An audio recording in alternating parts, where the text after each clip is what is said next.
ബിസ്മില്ലാഹിർ റഹ്മാനിർ റഹീം. തന്റെ ദാസനെ അഥവാ നബിയെ ഒരു രാത്രിയിൽ മസ്ജിദുൽ ഹറാമിൽ നിന്ന് മസ്ജിദുൽ അഖ്സ്വായിലേക്ക് നിശായാത്ര ചെയ്യിച്ചവൻ എത്രയോ പരിശുദ്ധൻ.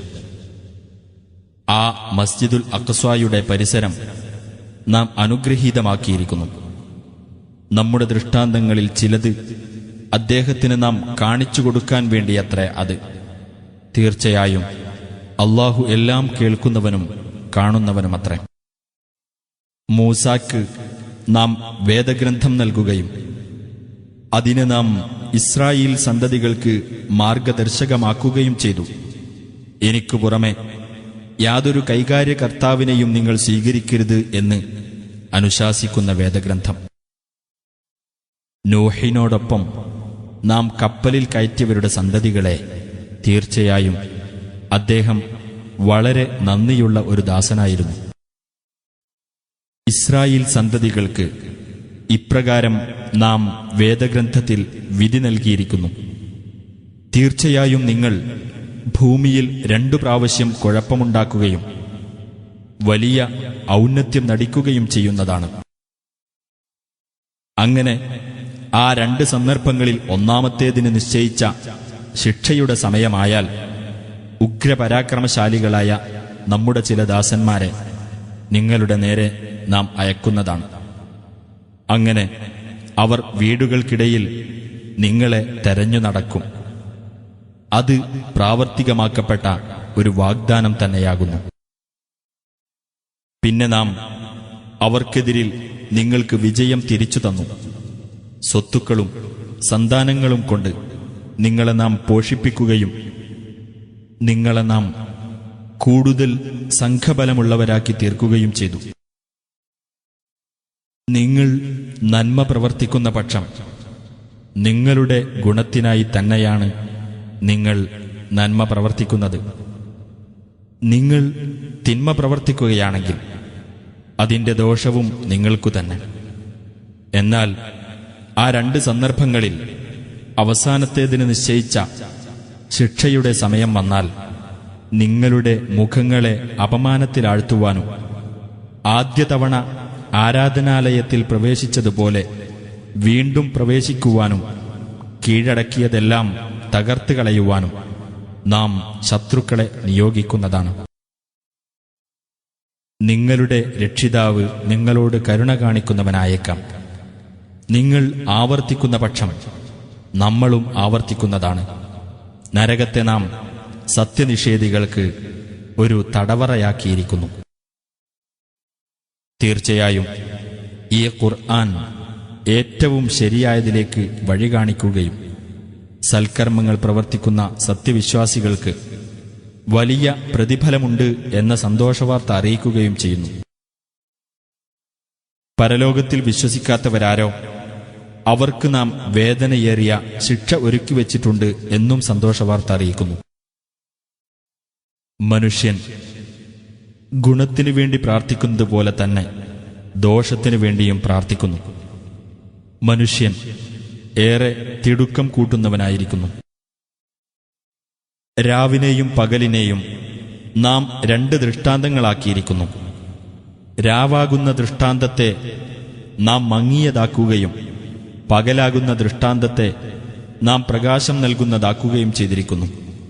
നിങ്ങളുടെ രക്ഷിതാവിങ്കിൽ നിന്നുള്ള അനുഗ്രഹം നിങ്ങൾ തേടുന്നതിനു വേണ്ടിയും കൊല്ലങ്ങളുടെ എണ്ണവും കണക്കും നിങ്ങൾ മനസ്സിലാക്കുവാൻ വേണ്ടിയും ഓരോ കാര്യവും നാം നല്ലവണ്ണം വിശദീകരിച്ചിരിക്കുന്നു. ഓരോ മനുഷ്യനും അവന്റെ ശകുനം അവന്റെ കഴുത്തിൽ തന്നെ നാം ബന്ധിച്ചിരിക്കുന്നു. ഉയിർത്തെഴുന്നേൽപ്പിന്റെ നാളിൽ ഒരു ഗ്രന്ഥം നാം അവനു വേണ്ടി പുറത്തെടുക്കുന്നതാണ്. അത് നിവർത്തിവെക്കപ്പെട്ടതായി അവൻ കണ്ടെത്തും. നീ നിന്റെ ഗ്രന്ഥം വായിച്ചു നോക്കുക. നിന്നെ സംബന്ധിച്ചിടത്തോളം കണക്ക് നോക്കാൻ ഇന്ന് നീ തന്നെ മതി എന്നവനോട് അന്ന് പറയപ്പെടും. വല്ലവനും നേർമാർഗം സ്വീകരിക്കുന്ന പക്ഷം തന്റെ സ്വന്തം ഗുണത്തിനായി തന്നെയാണ് അവൻ നേർമാർഗം സ്വീകരിക്കുന്നത്. വല്ലവനും വഴിപിഴച്ചു പോകുന്ന പക്ഷം തനിക്ക് ദോഷത്തിനായി തന്നെയാണ് അവൻ വഴിപിഴച്ചു പോകുന്നത്. പാപഭാരം ചുമക്കുന്ന യാതൊരാളും മറ്റൊരാളുടെ പാപഭാരം ചുമക്കുകയില്ല. ഒരു ദൂതനെ അയക്കുന്നതുവരെ നാം ആരെയും ശിക്ഷിക്കുന്നതുമല്ല.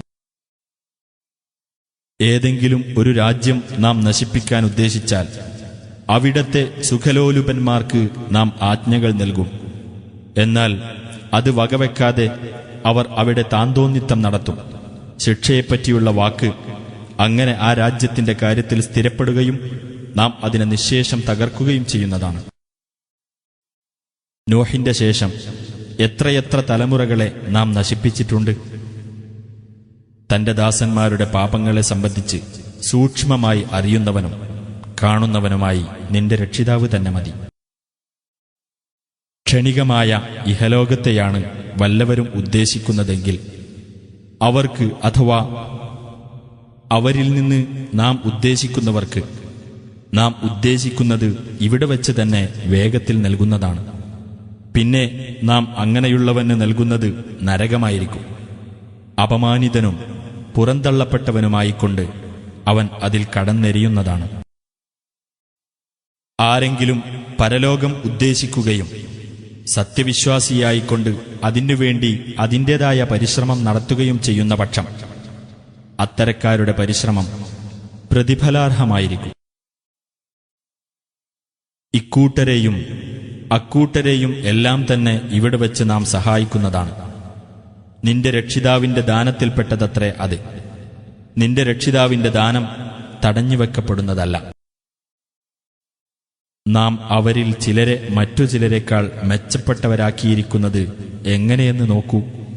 പരലോക ജീവിതം ഏറ്റവും വലിയ പദവിയുള്ളതും ഏറ്റവും വലിയ ഉത്കൃഷ്ടതയുള്ളതും തന്നെയാകുന്നു.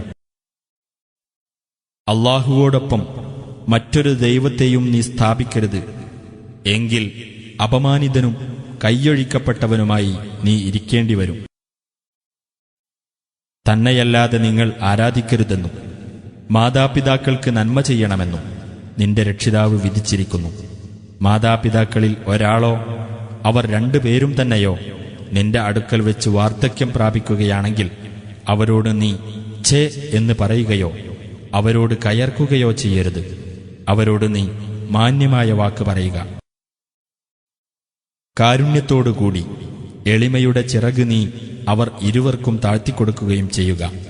എന്റെ രക്ഷിതാവേ, ചെറുപ്പത്തിൽ ഇവർ ഇരുവരും എന്നെ പോറ്റി വളർത്തിയതുപോലെ ഇവരോട് നീ കരുണ കാണിക്കണമേ എന്ന് നീ പറയുകയും ചെയ്യുക. നിങ്ങളുടെ രക്ഷിതാവ് നിങ്ങളുടെ മനസ്സുകളിലുള്ളത് നല്ലവണ്ണം അറിയുന്നവനാണ്. നിങ്ങൾ നല്ലവരായിരിക്കുന്ന പക്ഷം തീർച്ചയായും അവൻ ഖേദിച്ചു മടങ്ങുന്നവർക്ക് ഏറെ പൊറത്തുകൊടുക്കുന്നവനാകുന്നു. കുടുംബബന്ധമുള്ളവന് അവന്റെ അവകാശം നീ നൽകുക. അഗതിക്കും വഴിപോക്കനും അവരുടെ അവകാശവും. നീ ധനം ദുർവ്യയം ചെയ്തു കളയരുത്. തീർച്ചയായും ദുർവ്യയം ചെയ്യുന്നവർ പിശാചുക്കളുടെ സഹോദരങ്ങളാകുന്നു. പിശാച് തന്റെ രക്ഷിതാവിനോട് ഏറെ നന്ദികെട്ടവനാകുന്നു. നിന്റെ രക്ഷിതാവിങ്കൽ നിന്ന് നീ ആഗ്രഹിക്കുന്ന അനുഗ്രഹം തേടിക്കൊണ്ട് നിനക്കവരിൽ നിന്ന് തിരിഞ്ഞുകളയേണ്ടി വരുന്ന പക്ഷം നീ അവരോട് സൗമ്യമായ വാക്ക് പറഞ്ഞുകൊള്ളുക. നിന്റെ കൈ നീ പിരടിയിലേക്ക് ബന്ധിക്കപ്പെട്ടതാക്കരുത്. അത് മുഴുവനായങ്ങ് നീട്ടിയിടുകയും ചെയ്യരുത്. അങ്ങനെ ചെയ്യുന്ന പക്ഷം നീ നിന്ദിതനും കഷ്ടപ്പെട്ടവനുമായിരിക്കേണ്ടി വരും. തീർച്ചയായും നിന്റെ രക്ഷിതാവ് താൻ ഉദ്ദേശിക്കുന്നവർക്ക് ഉപജീവനമാർഗം വിശാലമാക്കി കൊടുക്കുന്നു. ചിലർക്കത് ഇടുങ്ങിയതാക്കുകയും ചെയ്യുന്നു. തീർച്ചയായും അവൻ തന്റെ ദാസന്മാരെപ്പറ്റി സൂക്ഷ്മമായി അറിയുന്നവനും കാണുന്നവനുമാകുന്നു. ദാരിദ്ര്യഭയത്താൽ നിങ്ങൾ നിങ്ങളുടെ കുഞ്ഞുങ്ങളെ കൊന്നുകളയരുത്. നാമാണ് അവർക്കും നിങ്ങൾക്കും ഉപജീവനം നൽകുന്നത്. അവരെ കൊല്ലുന്നത് തീർച്ചയായും ഭീമമായ അപരാധമാകുന്നു. നിങ്ങൾ വ്യഭിചാരത്തെ സമീപിച്ചു പോകരുത്. തീർച്ചയായും അത് ഒരു നീചവൃത്തിയും ദുഷിച്ച മാർഗവുമാകുന്നു. അല്ലാഹു പവിത്രത നൽകിയിട്ടുള്ള ജീവനെ ന്യായപ്രകാരമല്ലാതെ നിങ്ങൾ ഹനിക്കരുത്. അക്രമത്തിനു വിധേയനായി വല്ലവനും കൊല്ലപ്പെടുന്ന പക്ഷം അവന്റെ അവകാശിക്ക് നാം പ്രതികാരം ചെയ്യാൻ അധികാരം വെച്ചു കൊടുത്തിട്ടുണ്ട്. എന്നാൽ അവൻ കൊലയിൽ അതിരുകവിയരുത്. തീർച്ചയായും അവൻ സഹായിക്കപ്പെടുന്നവനാകുന്നു. അനാഥയ്ക്ക് പ്രാപ്തിയെത്തുന്നതുവരെ ഏറ്റവും നല്ല രീതിയിലല്ലാതെ അവന്റെ സ്വത്തിനെ നിങ്ങൾ സമീപിക്കരുത്. നിങ്ങൾ കരാർ നിറവേറ്റുക. തീർച്ചയായും കരാറിനെപ്പറ്റി ചോദ്യം ചെയ്യപ്പെടുന്നതാണ്. നിങ്ങൾ അളന്നുകൊടുക്കുകയാണെങ്കിൽ അളവ് നിങ്ങൾ തികച്ചു കൊടുക്കുക. ശരിയായ തുലാസുകൊണ്ട് നിങ്ങൾ തൂക്കിക്കൊടുക്കുകയും ചെയ്യുക. അതാണ് ഉത്തമവും അന്ത്യഫലത്തിൽ ഏറ്റവും മെച്ചമായിട്ടുള്ളതും. നിനക്കറിവില്ലാത്ത യാതൊരു കാര്യത്തിന്റെയും പിന്നാലെ നീ പോകരുത്. തീർച്ചയായും കേൾവി, കാഴ്ച, ഹൃദയം എന്നിവയെപ്പറ്റിയെല്ലാം ചോദ്യം ചെയ്യപ്പെടുന്നതാണ്. നീ ഭൂമിയിൽ അഹന്തയോടെ നടക്കരുത്. തീർച്ചയായും നിനക്ക് ഭൂമിയെ പിളർക്കാനൊന്നുമാവില്ല. ഉയരത്തിൽ നിനക്ക് പർവ്വതങ്ങൾക്കൊപ്പമെത്താനും ആവില്ല. തീർച്ച മേൽപ്പറഞ്ഞ കാര്യങ്ങളിൽ നിന്നെല്ലാം ദുഷിച്ചത് നിന്റെ രക്ഷിതാവിങ്കൽ വെറുക്കപ്പെട്ടതാകുന്നു. നിന്റെ രക്ഷിതാവ് നിനക്ക് ബോധനം നൽകിയ ജ്ഞാനത്തിൽപ്പെട്ടതത്രേ അത്. അള്ളാഹുവോടൊപ്പം മറ്റൊരു ദൈവത്തെയും നീ സ്ഥാപിക്കരുത്. എങ്കിൽ ആക്ഷേപിക്കപ്പെട്ടവനും പുറംതള്ളപ്പെട്ടവനുമായി നീ നരകത്തിൽ എറിയപ്പെടുന്നതാണ്. എന്നാൽ നിങ്ങളുടെ രക്ഷിതാവ് ആൺമക്കളെ നിങ്ങൾക്ക് പ്രത്യേകമായി നൽകുകയും അവൻ മലക്കുകളിൽ നിന്ന് പെൺമക്കളെ സ്വീകരിക്കുകയും ചെയ്തിരിക്കുകയാണോ? തീർച്ചയായും ഗുരുതരമായ ഒരു വാക്ക് തന്നെയാകുന്നു നിങ്ങൾ പറയുന്നത്. അവർ ആലോചിച്ച് മനസ്സിലാക്കുവാൻ വേണ്ടി ഈ ഖുർആനിൽ നാം കാര്യങ്ങൾ വിവിധ രൂപത്തിൽ വിവരിച്ചിട്ടുണ്ട്. എന്നാൽ അവർക്കത് അകൽച്ച വർദ്ധിപ്പിക്കുക മാത്രമാണ് ചെയ്യുന്നത്. നബിയെ പറയുക, അവർ പറയും പോലെ അവനോടൊപ്പം മറ്റു ദൈവങ്ങളുണ്ടായിരുന്നെങ്കിൽ സിംഹാസനാധിപന്റെ അടുക്കലേക്ക് ആ ദൈവങ്ങൾ വല്ല മാർഗവും തേടുക തന്നെ ചെയ്യുമായിരുന്നു. അവൻ എത്ര പരിശുദ്ധൻ! അവർ പറഞ്ഞുണ്ടാക്കുന്നതിനെല്ലാം ഉപരിയായി അവൻ വലിയ ഔന്നത്യം പ്രാപിച്ചിരിക്കുന്നു. 7 ആകാശങ്ങളും ഭൂമിയും അവയിലുള്ളവരും അവന്റെ പരിശുദ്ധിയെ പ്രകീർത്തിക്കുന്നു. യാതൊരു വസ്തുവും അവനെ സ്തുതിച്ചുകൊണ്ട് അവന്റെ പരിശുദ്ധിയെ പ്രകീർത്തിക്കാത്തതായി ഇല്ല. പക്ഷേ അവരുടെ കീർത്തനം നിങ്ങൾ ഗ്രഹിക്കുകയില്ല. തീർച്ചയായും അവൻ സഹനശീലനും ഏറെ പൊറുക്കുന്നവനുമാകുന്നു. നീ ഖുർആൻ പാരായണം ചെയ്താൽ നിന്റെയും പരലോകത്തിൽ വിശ്വസിക്കാത്തവരുടെയും ഇടയിൽ ദൃശ്യമല്ലാത്ത ഒരു മറ നാം വെക്കുന്നതാണ്. അവരത് ഗ്രഹിക്കുന്നതിന് തടസ്സമായി അവരുടെ ഹൃദയങ്ങളിന്മേൽ നാം മൂടികൾ വെക്കുന്നതും അവരുടെ കാതുകളിൽ നാം ഒരുതരം ഭാരം വെക്കുന്നതുമാണ്. ഖുർആൻ പാരായണത്തിൽ നിന്റെ രക്ഷിതാവിനെപ്പറ്റി മാത്രം പ്രസ്താവിച്ചാൽ അവർ വിരളിയെടുത്ത് പുറം തിരിഞ്ഞു പോകുന്നതാണ്. നീ പറയുന്നത് അവർ ശ്രദ്ധിച്ചു കേൾക്കുന്ന സമയത്ത് എന്തൊരു കാര്യമാണ് അവർ ശ്രദ്ധിച്ചു കേട്ടുകൊണ്ടിരിക്കുന്നത് എന്ന് നമുക്ക് നല്ലവണ്ണം അറിയാം. അവർ സ്വകാര്യം പറയുന്ന സന്ദർഭം, അഥവാ മാരണം ബാധിച്ച ഒരാളെ മാത്രമാണ് നിങ്ങൾ പിന്തുടരുന്നത് എന്ന് നിന്നെ പരിഹസിച്ചുകൊണ്ട് അക്രമികൾ പറയുന്ന സന്ദർഭവും നമുക്ക് നല്ലവണ്ണം അറിയാം.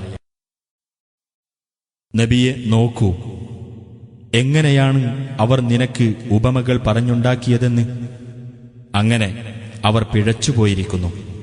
അതിനാൽ അവർക്ക് ഒരു മാർഗവും പ്രാപിക്കാൻ സാധിക്കുകയില്ല. അവർ പറഞ്ഞു, നാം എല്ലുകളും ജീർണാവശിഷ്ടങ്ങളുമായി കഴിഞ്ഞാൽ തീർച്ചയായും നാം പുതിയൊരു സൃഷ്ടിയായി ഉയർത്തെഴുന്നേൽപ്പിക്കപ്പെടുന്നതാണോ? നബിയെ, നീ പറയുക, നിങ്ങൾ കല്ലോ ഇരുമ്പോ ആയിക്കൊള്ളുക. അല്ലെങ്കിൽ നിങ്ങളുടെ മനസ്സുകളിൽ വലുതായി തോന്നുന്ന ഏതെങ്കിലുമൊരു സൃഷ്ടിയായിക്കൊള്ളുക. എന്നാലും നിങ്ങൾ പുനരുജ്ജീവിപ്പിക്കപ്പെടും. അപ്പോൾ ആരാണ് ഞങ്ങളെ ജീവിതത്തിലേക്ക് തിരിച്ചുകൊണ്ടുവരിക എന്ന് അവർ പറഞ്ഞേക്കും. നിങ്ങളെ ആദ്യ തവണ സൃഷ്ടിച്ചവൻ തന്നെ എന്ന് നീ പറയുക. അപ്പോൾ നിന്റെ നേരെ നോക്കിയിട്ട് അവർ തലയാട്ടിക്കൊണ്ട് പറയും, എപ്പോഴായിരിക്കും അത്? നീ പറയുക, അത് അടുത്തു തന്നെ ആയേക്കാം. അതെ, അവൻ നിങ്ങളെ വിളിക്കുകയും അവനെ സ്തുതിച്ചുകൊണ്ട് നിങ്ങൾ ഉത്തരം നൽകുകയും ചെയ്യുന്ന ദിവസം. അതിനിടയ്ക്ക് വളരെ കുറച്ച് മാത്രമേ നിങ്ങൾ കഴിച്ചുകൂട്ടിയിട്ടുള്ളൂ എന്ന് നിങ്ങൾ വിചാരിക്കുകയും ചെയ്യും. നീ എന്റെ ദാസന്മാരോട് പറയുക, അവർ പറയുന്നത് ഏറ്റവും നല്ല വാക്കായിരിക്കണമെന്ന്. തീർച്ചയായും പിശാച് അവർക്കിടയിൽ കുഴപ്പം ഇളക്കിവിടുന്നു. തീർച്ചയായും പിശാച് മനുഷ്യന് പ്രത്യക്ഷ ശത്രുവാകുന്നു. നിങ്ങളുടെ രക്ഷിതാവ് നിങ്ങളെപ്പറ്റി നല്ലവണ്ണം അറിയുന്നവനാകുന്നു. അവൻ ഉദ്ദേശിക്കുന്ന പക്ഷം അവൻ നിങ്ങളോട് കരുണ കാണിക്കും. അല്ലെങ്കിൽ അവൻ ഉദ്ദേശിക്കുന്ന പക്ഷം അവൻ നിങ്ങളെ ശിക്ഷിക്കും. അവരുടെ മേൽനോട്ടക്കാരനായി നിന്നെ നാം നിയോഗിച്ചിട്ടില്ല. നിന്റെ രക്ഷിതാവ് ആകാശങ്ങളിലും ഭൂമിയിലും ഉള്ളവരെപ്പറ്റി നല്ലവണ്ണം അറിയുന്നവനത്രേ. തീർച്ചയായും പ്രവാചകന്മാരിൽ ചിലർക്ക് ചിലരെക്കാൾ നാം ശ്രേഷ്ഠത നൽകിയിട്ടുണ്ട്. ദാവൂദിന് നാം സബൂർ എന്ന വേദഗ്രന്ഥം നൽകുകയും ചെയ്തിരിക്കുന്നു. നബിയെ പറയുക, അല്ലാഹുവിന് പുറമെ നിങ്ങൾ ദൈവങ്ങളെന്ന് വാദിച്ചു പോന്നവരെ നിങ്ങൾ വിളിച്ചു നോക്കൂ. നിങ്ങളിൽ നിന്ന് ഉപദ്രവം നീക്കുവാനോ നിങ്ങളുടെ സ്ഥിതിക്ക് മാറ്റം വരുത്തുവാനോ ഉള്ള കഴിവ് അവരുടെ അധീനത്തിലില്ല. അവർ വിളിച്ച് പ്രാർത്ഥിച്ചുകൊണ്ടിരിക്കുന്നത് ആരെയാണോ അവർ തന്നെ തങ്ങളുടെ രക്ഷിതാവിങ്കലേക്ക് സമീപന മാർഗം തേടിക്കൊണ്ടിരിക്കുകയാണ്. അതെ, അവരുടെ കൂട്ടത്തിൽ അല്ലാഹുവോട് ഏറ്റവും അടുത്തവർ തന്നെ അപ്രകാരം തേടുന്നു. അവർ അവന്റെ കാരുണ്യം ആഗ്രഹിക്കുകയും അവന്റെ ശിക്ഷ ഭയപ്പെടുകയും ചെയ്യുന്നു. നിന്റെ രക്ഷിതാവിന്റെ ശിക്ഷ തീർച്ചയായും ഭയപ്പെടേണ്ടതാകുന്നു. ഉയിർത്തെഴുന്നേൽപ്പിന്റെ ദിവസത്തിന് മുമ്പായി നാം നശിപ്പിച്ചു കളയുന്നതോ അല്ലെങ്കിൽ നാം കഠിനമായി ശിക്ഷിക്കുന്നതോ ആയിട്ടല്ലാതെ ഒരു രാജ്യവുമില്ല. അത് ഗ്രന്ഥത്തിൽ രേഖപ്പെടുത്തപ്പെട്ട കാര്യമാകുന്നു. നാം ദൃഷ്ടാന്തങ്ങൾ അയക്കുന്നതിന് നമുക്ക് തടസ്സമായത് പൂർവികന്മാർ അത്തരം ദൃഷ്ടാന്തങ്ങളെ നിഷേധിച്ച് തള്ളിക്കളഞ്ഞു എന്നത് മാത്രമാണ്. നാം സമൂദ് സമുദായത്തിന് പ്രത്യക്ഷ ദൃഷ്ടാന്തമായിക്കൊണ്ട് ഒട്ടകത്തെ നൽകുകയുണ്ടായി. എന്നിട്ട് അവർ അതിന്റെ കാര്യത്തിൽ അക്രമം പ്രവർത്തിച്ചു. ഭയപ്പെടുത്താൻ മാത്രമാകുന്നു നാം ദൃഷ്ടാന്തങ്ങൾ അയക്കുന്നത്. തീർച്ചയായും നിന്റെ രക്ഷിതാവ് മനുഷ്യരെ വലയം ചെയ്തിരിക്കുന്നു എന്ന് നാം നിന്നോട് പറഞ്ഞ സന്ദർഭവും ശ്രദ്ധേയമാണ്. നിനക്ക് നാം കാണിച്ചു തന്ന ആ ദർശനത്തെ നാം ജനങ്ങൾക്ക് ഒരു പരീക്ഷണം മാത്രമാക്കിയിരിക്കുകയാണ്. ഖുർആനിലെ ശപിക്കപ്പെട്ട വൃക്ഷത്തെയും ഒരു പരീക്ഷണമാക്കിയിരിക്കുന്നു. നാം അവരെ ഭയപ്പെടുത്തുന്നു. എന്നാൽ വലിയ ധിക്കാരം മാത്രമാണ് അതവർക്ക് വർദ്ധിപ്പിച്ചുകൊണ്ടിരിക്കുന്നത്. നിങ്ങൾ ആദമിന് പ്രണാമം ചെയ്യുക എന്ന് നാം മലക്കുകളോട് പറഞ്ഞ സന്ദർഭം ശ്രദ്ധേയമാകുന്നു. അപ്പോൾ അവർ പ്രണമിച്ചു, ഇബ്ലീസ് ഒഴികെ. അവൻ പറഞ്ഞു, നീ കളിമണ്ണിനാൽ സൃഷ്ടിച്ചവന് ഞാൻ പ്രണാമം ചെയ്യുകയോ? അവൻ പറഞ്ഞു, എന്നെക്കാൾ നീ ആദരിച്ചിട്ടുള്ള ഇവൻ ആരെന്ന് നീ എനിക്ക് പറഞ്ഞു തരൂ. തീർച്ചയായും ഉയിർത്തെഴുന്നേൽപ്പിന്റെ നാളുവരെ നീ എനിക്ക് അവധി നീട്ടിത്തരുന്ന പക്ഷം ഇവന്റെ സന്തതികളിൽ ചുരുക്കം പേരൊഴിച്ച് എല്ലാവരെയും ഞാൻ കീഴ്പ്പെടുത്തുക തന്നെ ചെയ്യും. അല്ലാഹു പറഞ്ഞു, നീ പോയിക്കൊള്ളൂ. അവരിൽ നിന്ന് വല്ലവരും നിന്നെ പിന്തുടരുന്ന പക്ഷം നിങ്ങൾക്കെല്ലാമുള്ള പ്രതിഫലം നരകം തന്നെയായിരിക്കും. അതെ, തികഞ്ഞ പ്രതിഫലം തന്നെ. അവരിൽ നിന്ന് നിനക്ക് സാധ്യമായവരെ നിന്റെ ശബ്ദം മുഖേന നീ ഇളക്കി വിട്ടുകൊള്ളുക. അവർക്കെതിരിൽ നിന്റെ കുതിരപ്പടയെയും കാലാൾപ്പടയെയും നീ വിളിച്ചുകൂട്ടുകയും ചെയ്തുകൊള്ളുക. സ്വത്തുക്കളിലും സന്താനങ്ങളിലും നീ അവരോടൊപ്പം പങ്കുചേരുകയും അവർക്കു നീ വാഗ്ദാനങ്ങൾ നൽകുകയും ചെയ്തുകൊള്ളുക. പിശാച് അവരോട് ചെയ്യുന്ന വാഗ്ദാനം വഞ്ചന മാത്രമാകുന്നു. തീർച്ചയായും എന്റെ ദാസന്മാരാരോ അവരുടെ മേൽ നിനക്ക് യാതൊരു അധികാരവുമില്ല. കൈകാര്യകർത്താവായി നിന്റെ രക്ഷിതാവ് തന്നെ മതി. നിങ്ങളുടെ രക്ഷിതാവ് നിങ്ങൾക്കുവേണ്ടി കടലിലൂടെ കപ്പൽ ഓടിക്കുന്നവനാകുന്നു. അവന്റെ ഔദാര്യത്തിൽ നിന്ന് നിങ്ങൾ തേടിക്കൊണ്ടുവരുന്നതിനു വേണ്ടിയത്രേ അത്. തീർച്ചയായും അവൻ നിങ്ങളോട് ഏറെ കരുണയുള്ളവനാകുന്നു. കടലിൽ വച്ച് നിങ്ങൾക്ക് കഷ്ടത നേരിട്ടാൽ അവനൊഴികെ നിങ്ങൾ ആരെയെല്ലാം വിളിച്ച് പ്രാർത്ഥിച്ചിരുന്നുവോ അവർ അപ്രത്യക്ഷരാകും. എന്നാൽ നിങ്ങളെ അവൻ രക്ഷപ്പെടുത്തി കരയിലെത്തിക്കുമ്പോൾ നിങ്ങൾ തിരിഞ്ഞുകളയുകയായി. മനുഷ്യൻ ഏറെ നന്ദികെട്ടവനായിരിക്കുന്നു. കരയുടെ ഭാഗത്ത് തന്നെ അവൻ നിങ്ങളെ ആഴ്ത്തിക്കളയുകയോ അല്ലെങ്കിൽ അവൻ നിങ്ങളുടെ നേരെ ഒരു ചരൽമഴ അയക്കുകയോ ചെയ്യുകയും നിങ്ങളുടെ സംരക്ഷണം ഏൽക്കാൻ യാതൊരാളെയും നിങ്ങൾ കണ്ടെത്താതിരിക്കുകയും ചെയ്യുന്നതിനെപ്പറ്റി നിങ്ങൾ നിർഭയരായിരിക്കുകയാണോ? അതല്ലെങ്കിൽ മറ്റൊരു പ്രാവശ്യം അവൻ നിങ്ങളെ കടലിലേക്ക് തിരിച്ചു കൊണ്ടുപോകുകയും എന്നിട്ട് നിങ്ങളുടെ നേർക്ക് അവൻ ഒരു തകർപ്പൻ കാറ്റയച്ചിട്ട് നിങ്ങൾ നന്ദികേട് കാണിച്ചതിന് നിങ്ങളെ അവൻ മുക്കിക്കളയുകയും അനന്തരം ആ കാര്യത്തിൽ നിങ്ങൾക്കു വേണ്ടി നമുക്കെതിരിൽ നടപടിയെടുക്കാൻ യാതൊരാളെയും നിങ്ങൾ കണ്ടെത്താതിരിക്കുകയും ചെയ്യുന്നതിനെപ്പറ്റി നിങ്ങൾ നിർഭയരായിരിക്കുകയാണോ? തീർച്ചയായും ആദം സന്തതികളെ നാം ആദരിക്കുകയും കടലിലും കരയിലും അവരെ നാം വാഹനത്തിൽ കയറ്റുകയും വിശിഷ്ടമായ വസ്തുക്കളിൽ നിന്നും നാം അവർക്ക് ഉപജീവനം നൽകുകയും നാം സൃഷ്ടിച്ചിട്ടുള്ളവരിൽ മിക്കവരെക്കാളും അവർക്ക് നാം സവിശേഷമായ ശ്രേഷ്ഠത നൽകുകയും ചെയ്തിരിക്കുന്നു. എല്ലാ മനുഷ്യരെയും അവരുടെ നേതാവിനൊപ്പം നാം വിളിച്ചുകൂട്ടുന്ന ദിവസം ശ്രദ്ധേയമാകുന്നു. അപ്പോൾ ആർക്ക് തന്റെ കർമ്മങ്ങളുടെ രേഖ തന്റെ വലതുകൈയിൽ നൽകപ്പെട്ടുവോ അത്തരക്കാർ അവരുടെ ഗ്രന്ഥം വായിച്ചു നോക്കുന്നതാണ്. അവരോട് ഒരു തരിമ്പും അനീതി ചെയ്യപ്പെടുന്നതുമല്ല. വല്ലവനും ഈ ലോകത്ത് അന്ധനായിരുന്നാൽ പരലോകത്തും അവൻ അന്ധനായിരിക്കും, ഏറ്റവും വഴിപിഴച്ചവനുമായിരിക്കും. തീർച്ചയായും നാം നിനക്ക് ബോധനം നൽകിയിട്ടുള്ളതിൽ നിന്ന് അവർ നിന്നെ തെറ്റിച്ചുകളയാൻ ഒരുങ്ങിയിരിക്കുന്നു. നീ നമ്മുടെ മേൽ അതല്ലാത്ത വല്ലതും കെട്ടിച്ചമയ്ക്കുവാനാണ് അവർ ആഗ്രഹിക്കുന്നത്. അപ്പോൾ അവർ നിന്നെ മിത്രമായി സ്വീകരിക്കുക തന്നെ ചെയ്യും. നിന്നെ നാം ഉറപ്പിച്ചു നിർത്തിയിട്ടില്ലായിരുന്നുവെങ്കിൽ തീർച്ചയായും നീ അവരിലേക്ക് അല്പമൊക്കെ ചാഞ്ഞുപോയേക്കുമായിരുന്നു. എങ്കിൽ ജീവിതത്തിലും ഇരട്ടി ശിക്ഷ, മരണത്തിലും ഇരട്ടി ശിക്ഷ അതായിരിക്കും നാം നിനക്ക് ആസ്വദിപ്പിക്കുന്നത്. പിന്നീട് നമുക്കെതിരിൽ നിനക്ക് സഹായം നൽകാൻ യാതൊരാളെയും നീ കണ്ടെത്തുകയില്ല. തീർച്ചയായും അവർ നിന്നെ നാട്ടിൽ നിന്ന് വിരട്ടിവിടുവാൻ ഒരുങ്ങിയിരിക്കുന്നു. നിന്നെ അവിടെ നിന്ന് പുറത്താക്കുകയത്രേ അവരുടെ ലക്ഷ്യം. എങ്കിൽ നിന്റെ പുറത്താക്കലിന് ശേഷം കുറച്ചു കാലമല്ലാതെ അവർ അവിടെ താമസിക്കുകയില്ല. നിനക്കു മുമ്പ് നാം അയച്ച നമ്മുടെ ദൂതന്മാരുടെ കാര്യത്തിലുണ്ടായ നടപടിക്രമം തന്നെ. നമ്മുടെ നടപടിക്രമത്തിന് യാതൊരു ഭേദഗതിയും നീ കണ്ടെത്തുകയില്ല.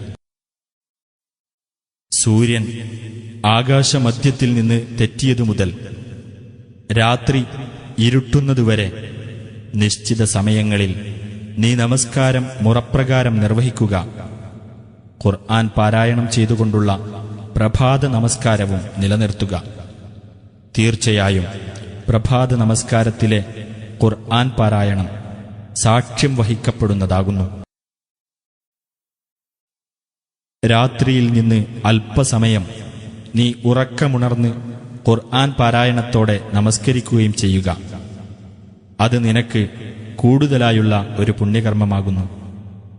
നിന്റെ രക്ഷിതാവ് നിന്നെ സ്തുത്യർഹമായ ഒരു സ്ഥാനത്ത് നിയോഗിച്ചേക്കാം.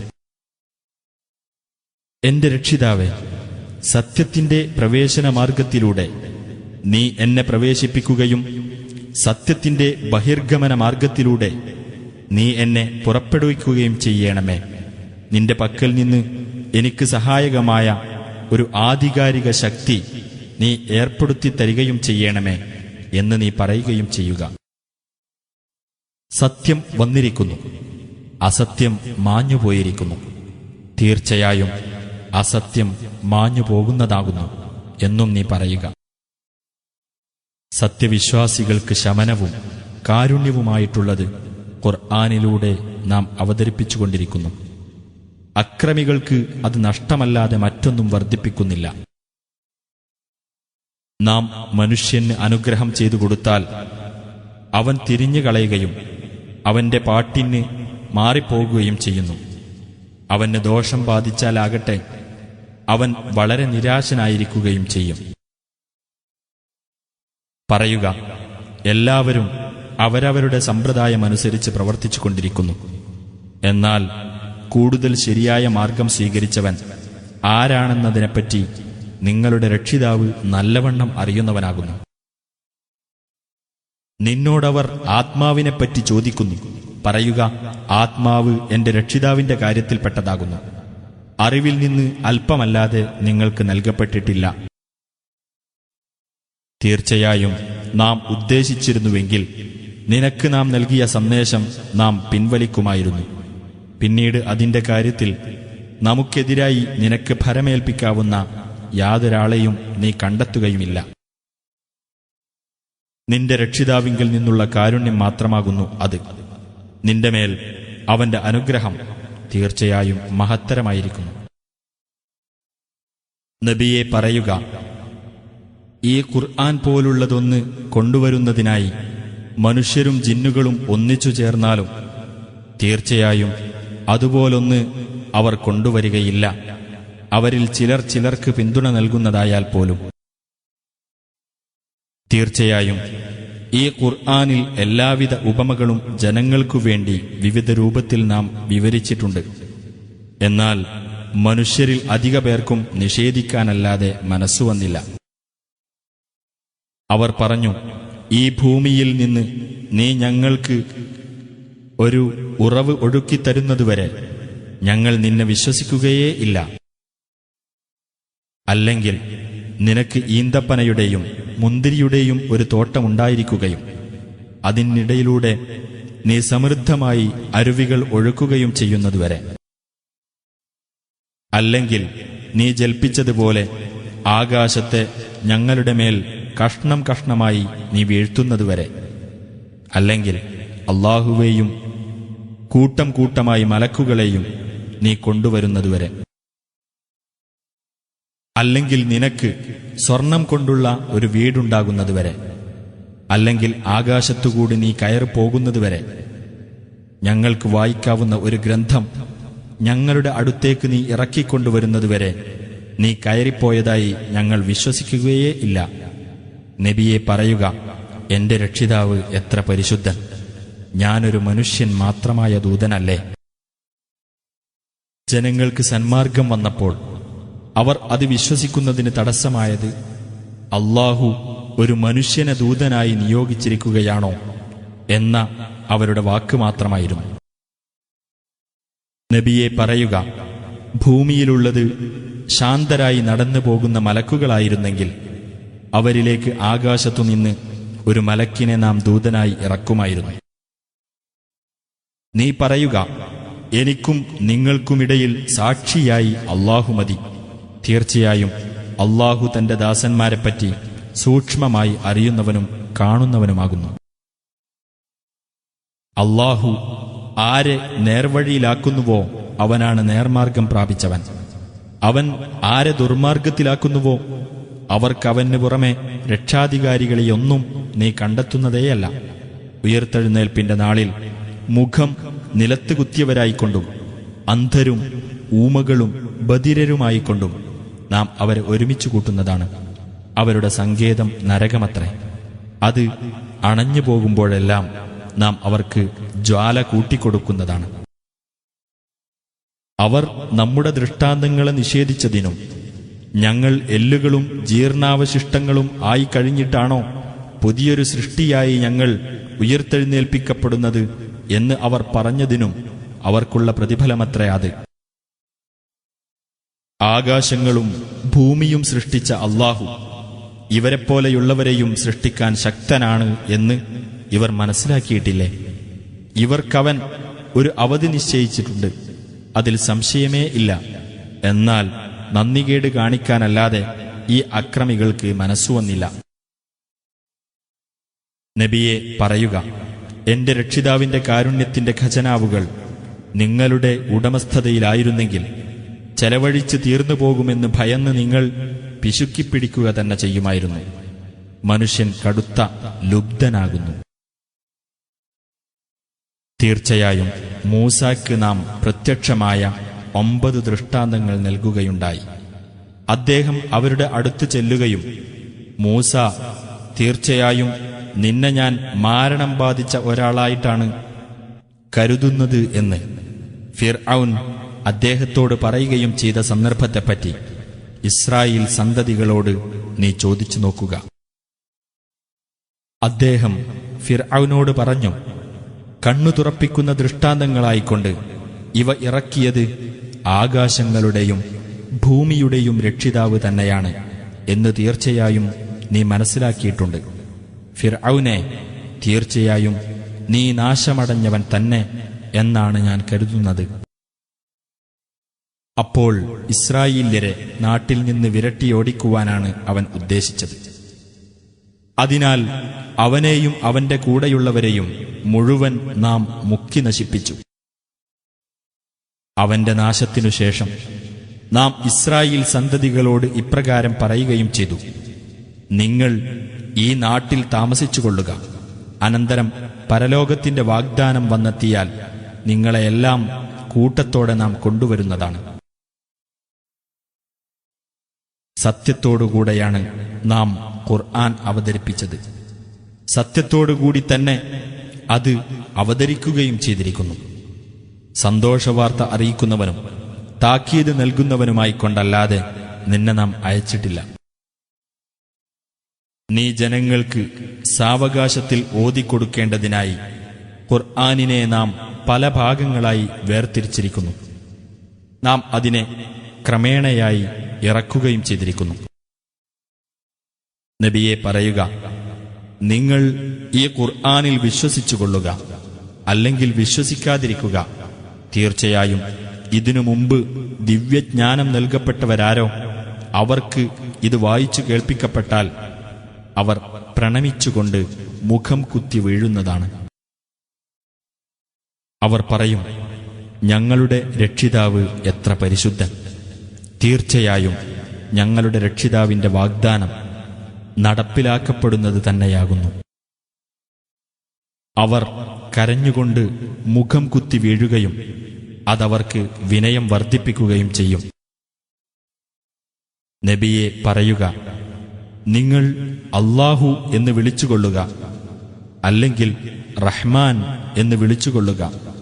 ഏതുതന്നെ നിങ്ങൾ വിളിക്കുകയാണെങ്കിലും അവനുള്ളതാകുന്നു ഏറ്റവും ഉത്കൃഷ്ടമായ നാമങ്ങൾ. നിന്റെ പ്രാർത്ഥന നീ ഉച്ചത്തിലാക്കരുത്, അത് പതുക്കെയുമാക്കരുത്. അതിനിടയിലുള്ള ഒരു മാർഗം നീ തേടിക്കൊള്ളുക. സന്താനത്തെ സ്വീകരിച്ചിട്ടില്ലാത്തവനും ആധിപത്യത്തിൽ പങ്കാളിയില്ലാത്തവനും നിന്ദ്യതയിൽ നിന്ന് രക്ഷിക്കാൻ ഒരു രക്ഷകൻ ആവശ്യമില്ലാത്തവനുമായ അല്ലാഹുവിന് സ്തുതി എന്ന് നീ പറയുകയും അവനെ ശരിയാംവണ്ണം മഹത്വപ്പെടുത്തുകയും ചെയ്യുക.